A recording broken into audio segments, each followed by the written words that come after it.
biti suđenje televizno bez dokaznog postupka odbrane. A ja znam da u završnoj reči ne iznosim nikakve dokaze. Znači u završnoj reči da triumfujem u odnosu na tužilaštvo, pokazujući javnosti da sam im optužnicu razbio u paramparčad. A kako ćete vi presudu doneti? To mene nikad nije interesovalo. Ja sam od prvog dana ovdje stavio do znanja da mene vaša presuda ne interesuje. Ja odo u istoriju direktno iz ove sudnice u slavu, a vaš će, gospodo sudije, istorija pamtiti samo po tome što ste meni sudili. Samo po tome.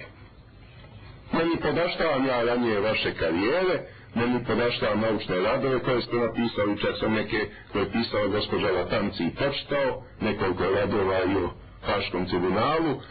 Znam za vašu sudijsku karijeru u Francuskoj, gospodine Antonetti.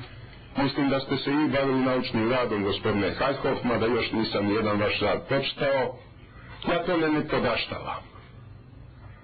Ali u globalu gledajući, istorija će vas pamtiti što ste